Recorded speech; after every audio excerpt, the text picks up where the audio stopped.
In this video, we're going to learn how to approximate an irrational number. If you remember correctly from the last couple videos that we have posted, an irrational number is a number that, when expanded in terms of its decimal expansion, the decimal expansion portion does not repeat, does not terminate. It might have a pattern, but that does not mean that it repeats. You have to have specific numbers that repeat. So let me just very quickly review that definition of an irrational number. So an irrational number, as we've already said, an irrational number is a number that cannot be written as a fraction. It's a number that cannot be written as a fraction, or a ratio cannot be written as a ratio of two integers. An irrational number cannot be written as a ratio of two integers. Okay? This means it cannot be written as a fraction. Okay? And as we've talked about in other videos, especially the ones where we were converting rational numbers that had a repeating or terminating decimal, we can't do that here. Okay? We can't do that process here. Because that irrational number has a decimal expansion, that does not terminate or does not repeat. Decimal expansion will not terminate. Okay, will not terminate.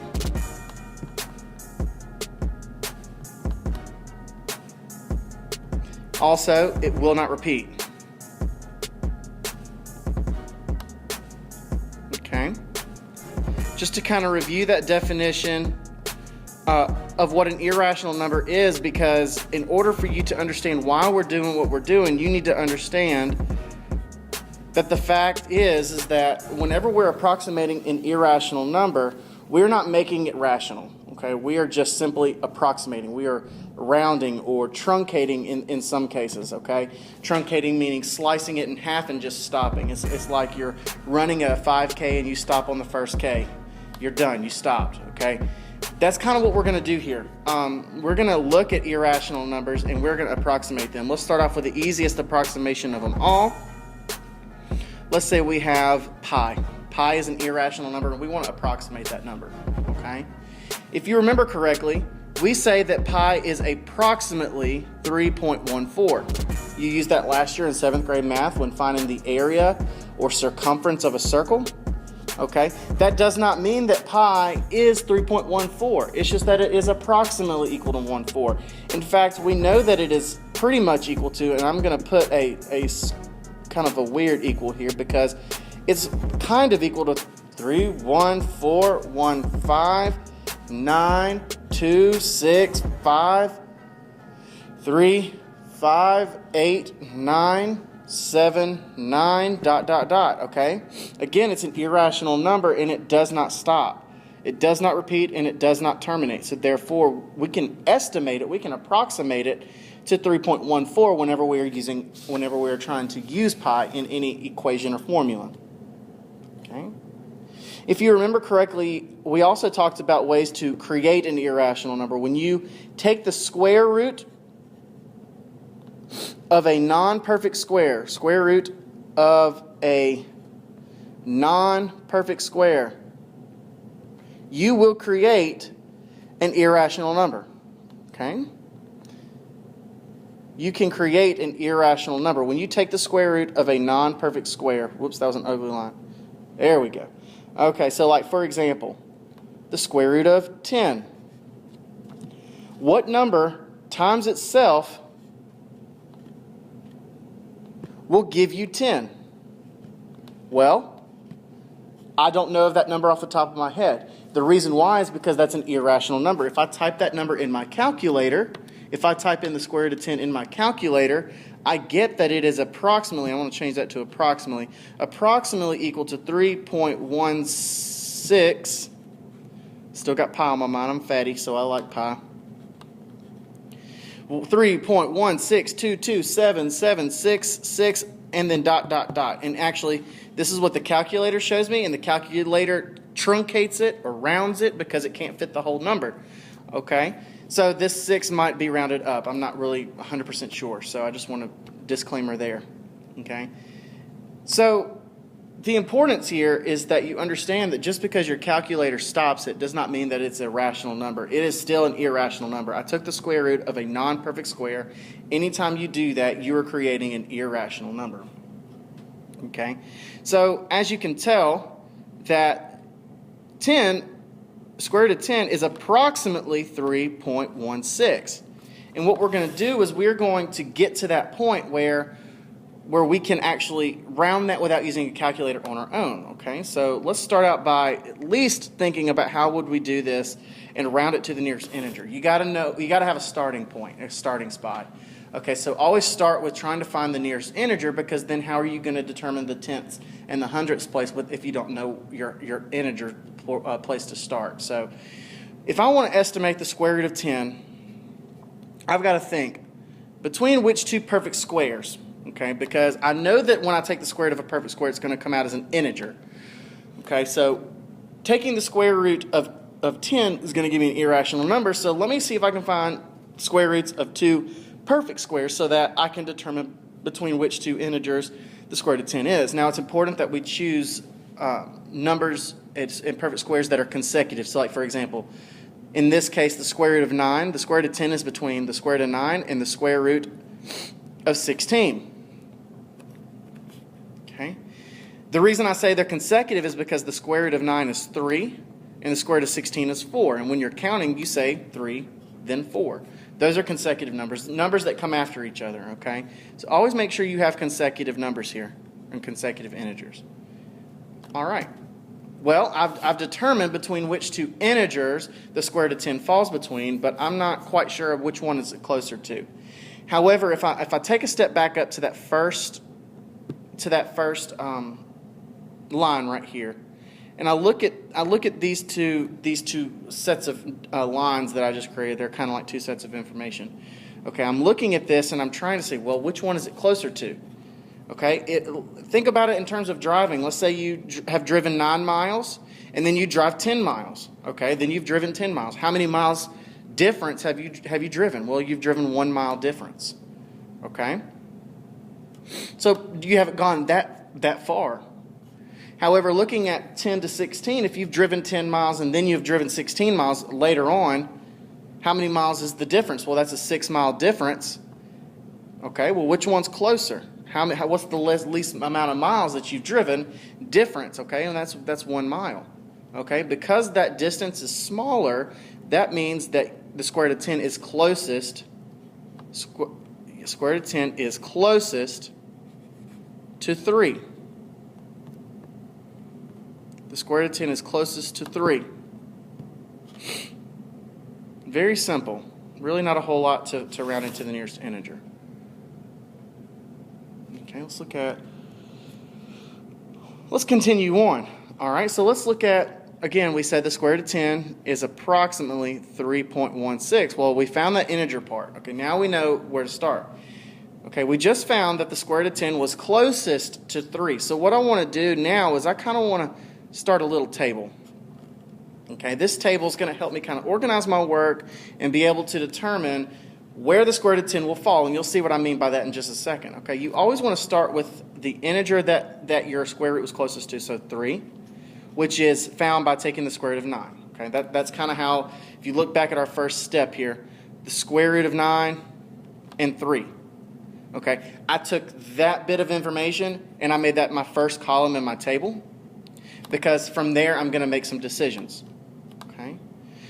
Looking back at this interval notation right here that I've given you, not interval notation, but this inequality notation, I look at it, and in order for me to get from 3 to the square root of 10, I've got to count up.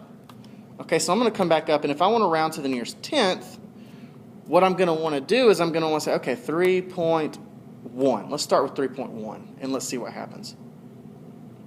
What I'm going to do is I'm going to square 3.1, in order to determine what number do I have to take the square root of to give me 3.1. Again, I'm trying to find where is it. I'm trying to find where it is that the square root of 10 falls between. I'm looking at the square root of 10, okay, and I'm gonna write it like this: the square root of 10. Does the square root of 10 fall within this region? Well, it doesn't, okay? The square root of 10 does not fall within that region. So what I want to do is I want to continue on. I want to say, okay, all right, let me get another set of numbers and let me see what I can do here. Let's say 3.2. If I square 3.2, I get 10.24. So when I take the square root of 10.24, 10 and 24 hundredths, take the square root of that number, I get 3.2. Well, if I want to look, okay, let me take this real quick and let me move this. Okay, does the square root of 10 fall between this interval? Well, it does. Okay, the square root of 10 is between 9.61 and 10.24.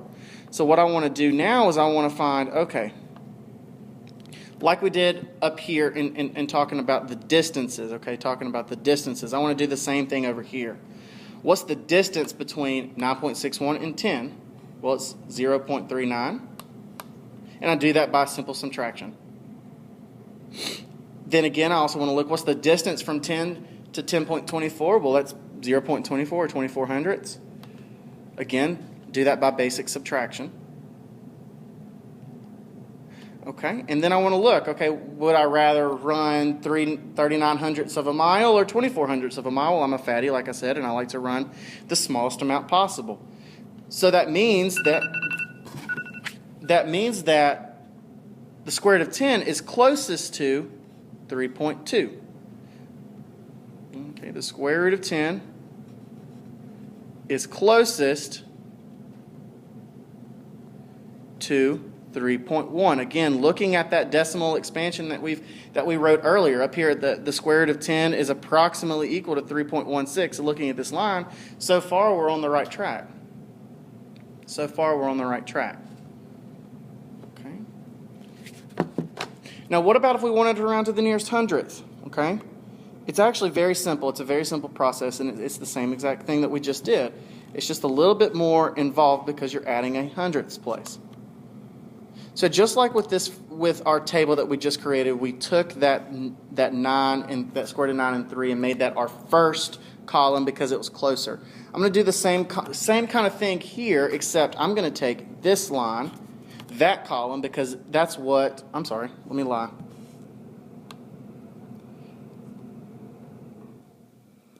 I lied here, it's 3.2, obviously. I'm crazy. It's the morning time.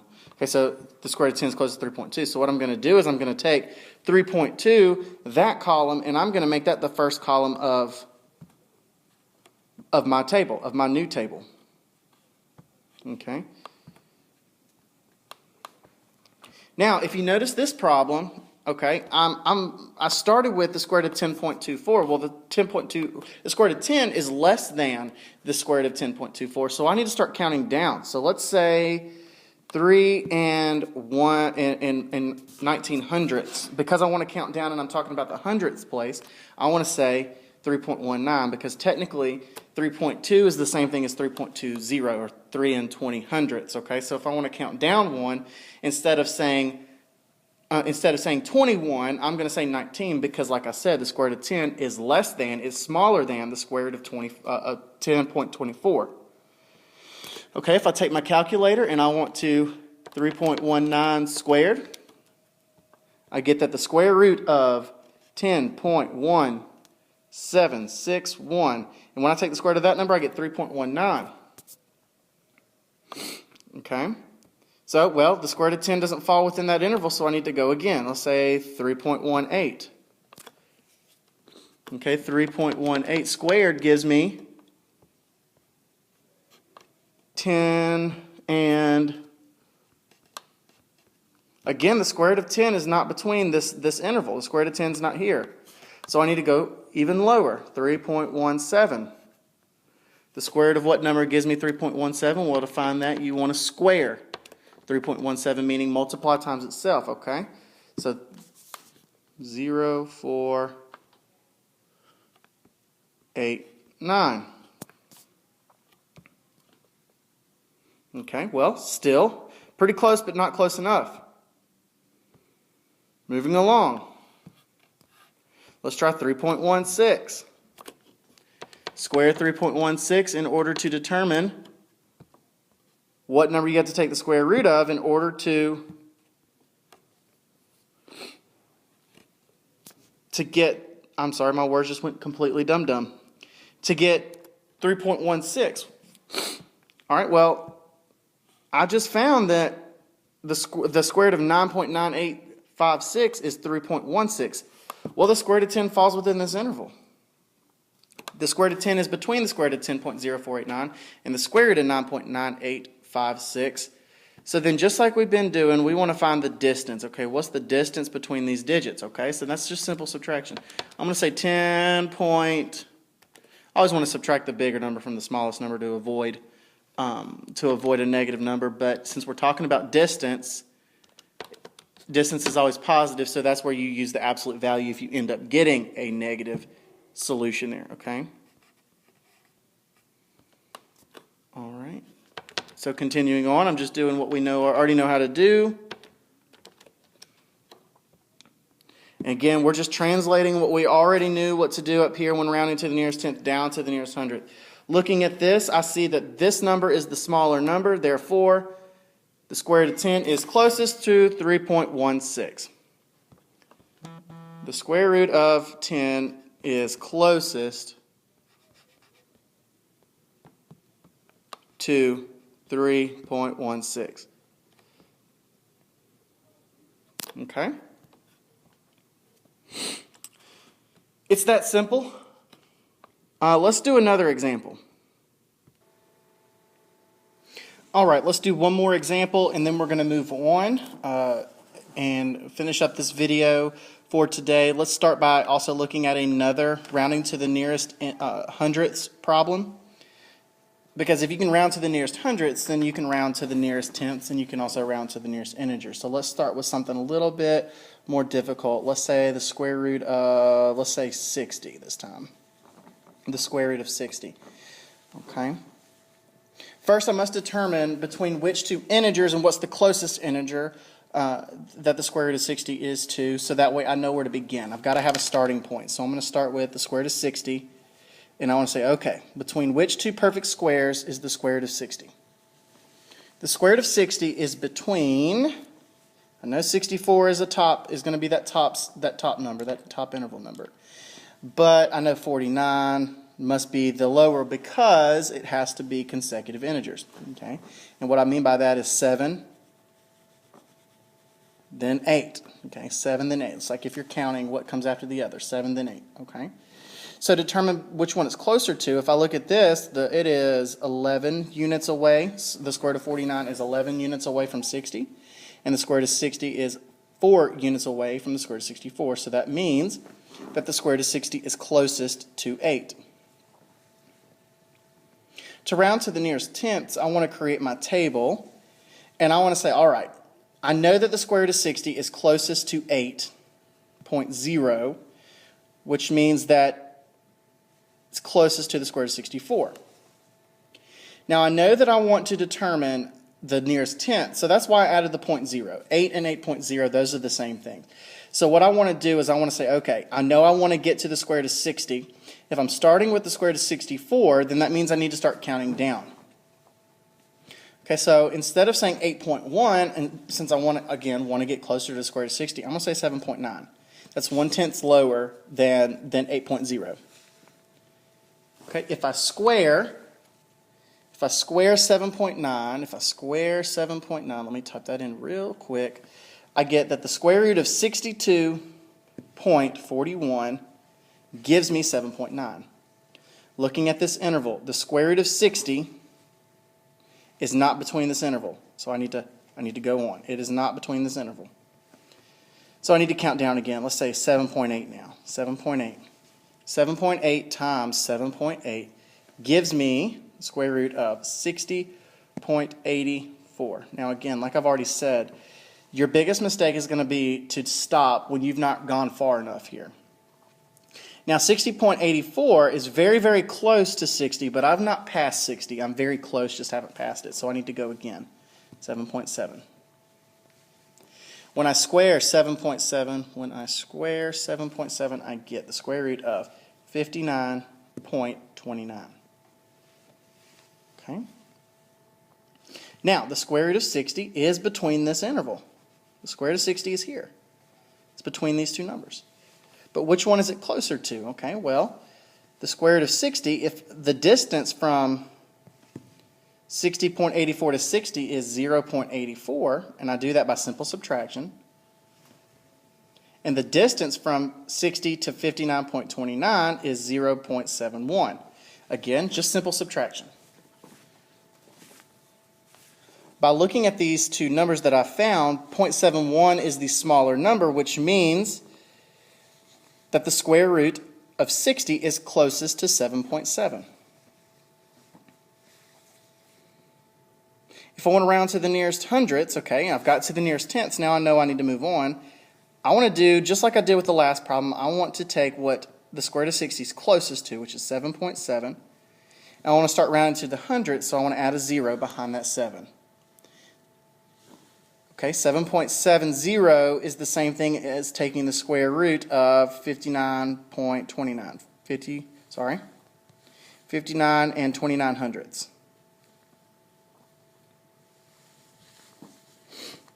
Okay. Now looking at what I'm starting with the square root of 59.29, which is less than the square root of 60. So if I want to get to the square root of 60, I want to count up. So I'm going to add 1 to that decimal value to give me 7.71. 7.71. Okay, to find the perfect square that I can take the square root of to give me 7.71, I'm going to square it. 7.71 times 7.71. Whoops, let me try that again. 7.71 times 7.71 is 59.4441. Getting closer, but still not quite there, so I need to go again. 7.72. So 7.72 squared gives me 59.598.4. Notice I'm not rounding, and you shouldn't either. If you round, you're changing the problem, and you don't need to do that, okay? So still, I've not passed the square root of 60, so I need to go again. 7.73. 7.73 times 7.73, that gives me 59.7529. Okay, well still, I've not quite passed it yet. Maybe I will this next time. I don't know. We'll see. 7.74 times 7.74, I get 59.9076. Still not quite there. No problem. No problem. Keep going. 7.75, and I know for a fact that we're gonna cross it now. So 7.75 times 7.75, that gives me 60.0625. Again, now I see that the square root of 60 is between these two perfect squares. Which one is it closer to? Again, to determine that, you just find the distance. What's the distance from 60 from 59.9076? And it's just simple subtraction. So I'm going to say 60 minus 59.9076. So the distance between those two numbers is 0.0924. Okay, the distance from 60 to 60.0625, again, simple subtraction. This one's a little bit easier just because I see it on the screen, which one it should be. I see that 0.0625 is smaller than 0.0924, so that means that the square root of 60 is rounded to, is closest to 7.75. So, the answer is the square root of 60 is closest to 7.75. That's it. That's all there is to this. It's very simple as long as you understand the process and you show neat work. Okay? If you have any questions, don't hesitate to comment below. I'm going to draw my little silly face because I like drawing my little silly face. And every time it's a little different, but there it is. Again, if you have questions, comment below, and have a great day.